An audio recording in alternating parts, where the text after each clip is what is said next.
Hi folks, I've got a very special video for you today. This is so exciting because these are some of my favourite books of all time. I'm doing this because Philip Pullman's new book, The Book of Dust, is out this month, October 2017, and this is a video that I've been wanting to make for a while, talking about the different covers for his Dark Materials over the years. This seemed like a wonderful excuse, really. So let's start with the covers that I have. And these are my ones from childhood. With these, you've got each of the objects, which is a theme that we'll see going through. So we've got the golden compass, the alethiometer, and in the States this is known as the golden compass rather than Northern Lights. Then there's the subtle knife, which has the subtle knife on the front, and the amber spyglass, which likewise has the amber spyglass on it. So I don't think that these are necessarily the greatest designs in the world, but I do have a certain nostalgia surrounding them, and they do look quite dated now. They don't have the same sense of classicness that some of the others that I'm going to show have. But nevertheless, I'm very, very fond of these colours and these covers. The fact that, yeah, the colours all go together very nicely. And that's a theme that we'll also see throughout, because there are 3 of these. The colours kind of have to tie in across the trilogy. So, without further ado, let's get on with the other covers. Okay, so the first set that we have here are these Deluxe 10th Anniversary Editions, and these images that are used in the background of these covers are ones that we'll see a few times throughout this exploration. This isn't my favourite use of those images. I think that they work better with a bit more integration with the text. I'm not a huge fan of the way that this lettering is done either. It's sort of a calligraphy look for the author's name and his Dark Materials, and then the uppercase lettering, or actually I think it is actually a font for the title of the book. And these are all right, but they're definitely not my favourites. I think they are more beautiful when you see them in real life, though. I've got a picture of the spines of them here, and they do look rather nice together, but as thumbnails, not quite so effective. Then we have these ones here, which again look quite dated. They've got the same images in the background. Again, I'm not a huge fan of the way that they've been used here.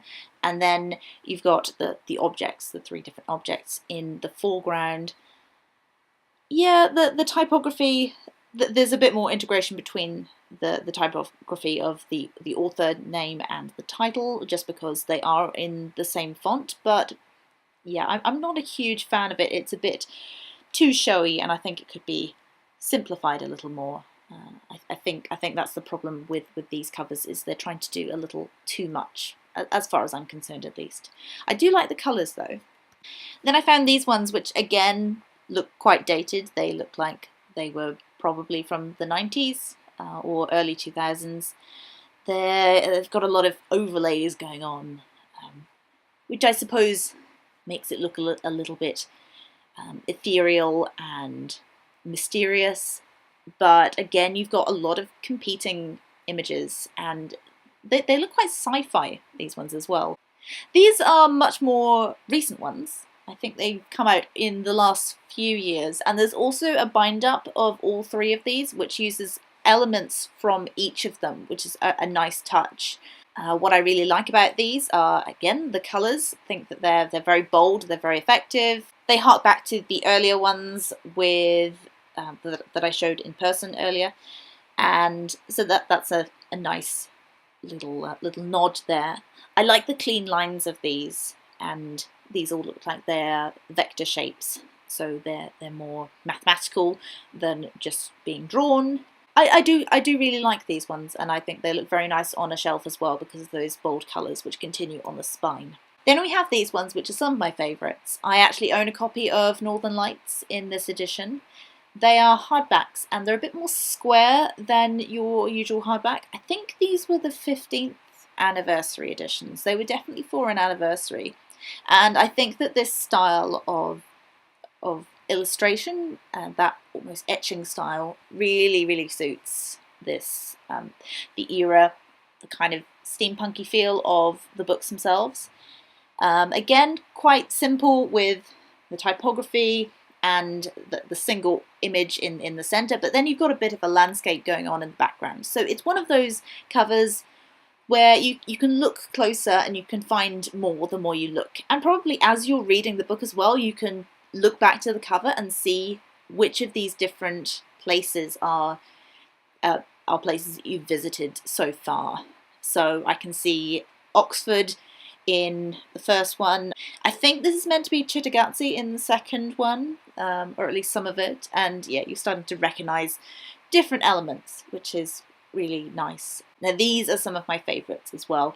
Again, we've got those images that we saw towards the beginning, and I just think that they are used in such an effective way here, and it's a real contrast to the other ones. And in this case, they really are letting those illustrations speak, and the typography is really nicely integrated. You've got this hand lettering, which is in a nicely contained little box, which goes just so well with the background, and they're not competing with each other. I think that's the most important thing here. The typography is, like I said, hand letters, and you can tell that if you look closely at some of the letter forms. So if we compare the G from Golden and the G in Spyglass, you can see that they are a bit different. Likewise with the way that the double S's work together, and also the E's. The E's are different in the Subtle Knife than they are in the Golden Compass and the Amber Spyglass. So presumably these are American editions because it is the Golden Compass rather than Northern Lights. But these are definitely my favourite of the American covers.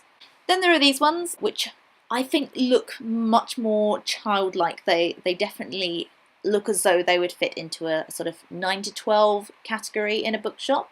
And I've seen these books shelved in all sorts of different places. They're the kind of books that can go under a 9 to 12 section, if that's the sort of children's categorization that you have.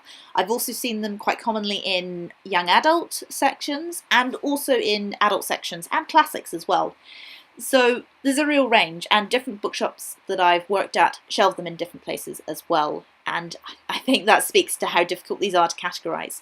But with these covers here, they've definitely gone for more of a childish vibe.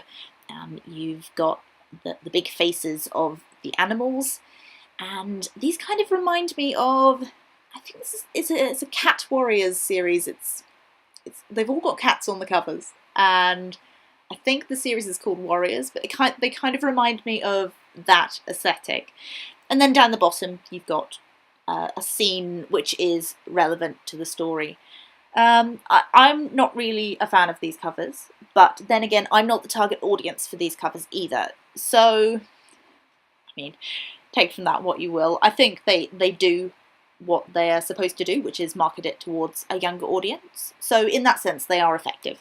Just got a range of different ones here, and showing you how across different editions that they tend to use the same kind of imagery. Often you'll see Lyra, our protagonist, and Yorick Bernison, the polar bear, on the cover. And I had to include this middle one, even though I could only find a very small thumbnail of it, so it's not very crisp. But this is the very first edition that I read from the library, so this has a special place in my heart. I think the typography is the same or very similar to the editions that I showed in person earlier as well. So I think that they came out around the same time. But I love how magical this middle one is, and it's got these really, really gorgeous colours. So even though I think the design is quite dated and I'm not a huge fan of it, it's not timeless like some of the other ones, the special anniversary editions that I showed before, but it has a special place in my heart as well.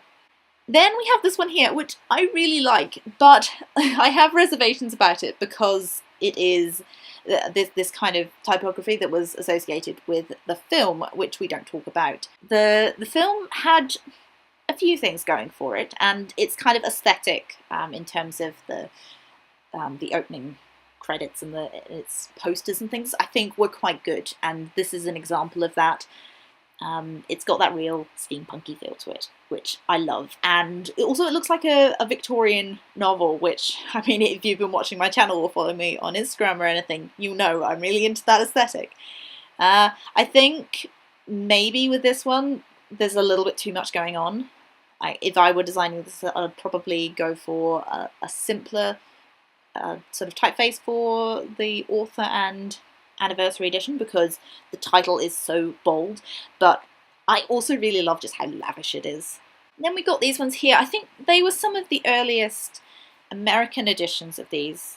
They were the hardbacks, as far as I know, and I think the audiobooks that I've listened to have had these as their thumbnail art as well. So you can tell again that it's American because it's got the golden compass, and they are and these covers I'm again not a huge fan of. I don't really like the fact that it goes between the full illustration and the smaller cutout illustration for the amber spyglass. But I mean, they're nice in that they've got very bold colours. They're quite thought-provoking. I think particularly the golden compass. You're sort of thinking, what's this girl doing on the back of a polar bear, and what's she looking at as well? And then you've got Yorick Bernison looking at you as well.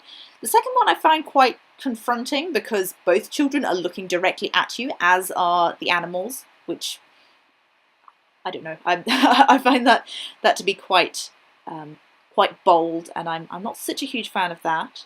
But yeah, I quite like the third one, but it's not the scene I would have chosen to put on the front if I were going to put a scene on, because it's something that happens towards the end of the book, and yeah, I think it could be considered a little bit spoilery.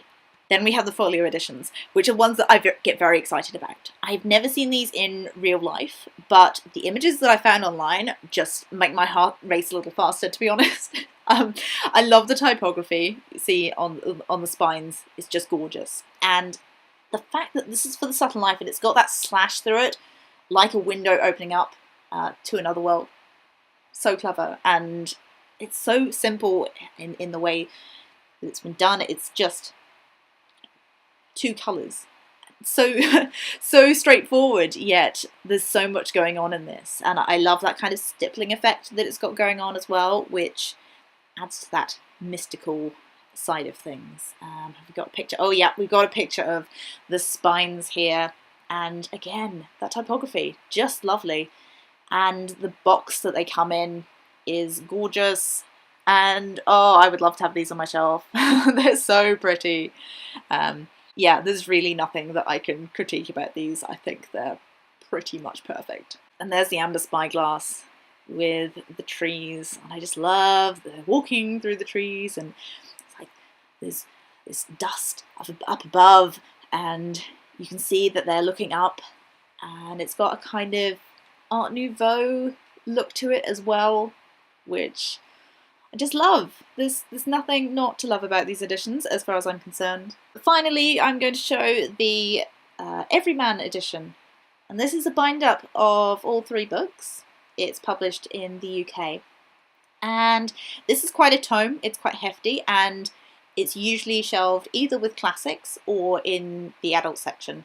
So I haven't seen this shelved in YA or kids, and I think you can see why. It's very much aimed towards an adult readership, just because of the colour scheme, and also the fact that I think the paper in this is quite a lot thinner.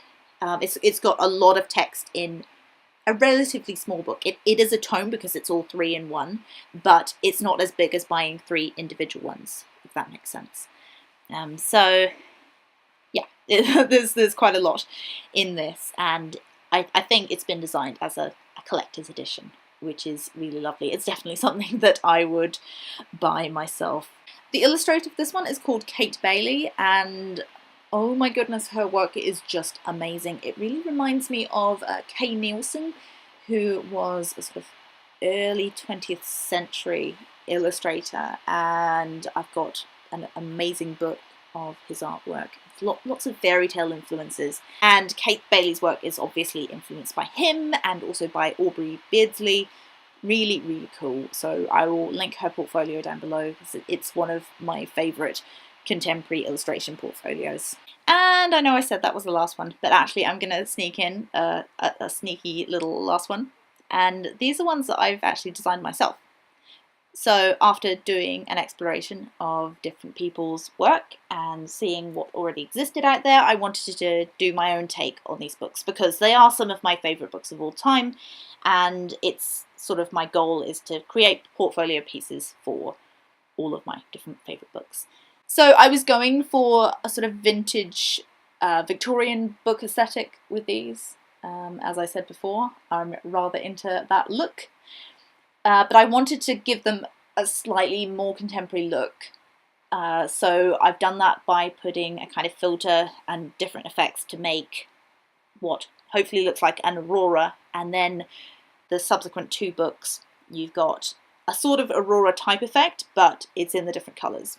So I had a lot of fun making these. It's all hand lettered, and I did it in black and white by hand first, and then moved on to the computer, which is usually how I work when I'm making these kinds of covers. In terms of imagery, I've just used typography and the single image of each of the main objects in the books, which does seem like quite an obvious thing to do, but I think there's a reason that those keep popping up over the different covers. It's because they are the sort of things that hold them together. They're like the Deathly Hallows of his dark materials. So yeah, it seemed appropriate to put those in. If you want to have a look at these a bit more closely, and if you want to see more of my work, you can visit my website, which is hollydundesign.com, and on Instagram I am at hollydundesign, likewise at hollydundesign on Twitter. Let me know down in the comments which of these is your favourite. Also, I'm keen to do more videos like this on different books and looking at different books over time and different editions in different places, because I didn't even scratch the surface of editions that exist for his dark materials. I haven't looked at international editions outside of the UK and the US, for example, so there's definitely a lot more that I could do with even just with his dark materials. So if you'd be keen for that, let me know. I've done another video like this in the past, which was the Harry Potter international covers, which is where I went to Foyles in London and I had a look at their copies of Harry Potter in the languages department, which was really fun, and there are some really wacky covers, and it was just great. So if you want to see that, that will be linked down below. And yeah, do let me know what you'd be interested in seeing next in terms of a sort of cover analysis. As always, thank you very much for watching, and I'll see you in the next one. Bye!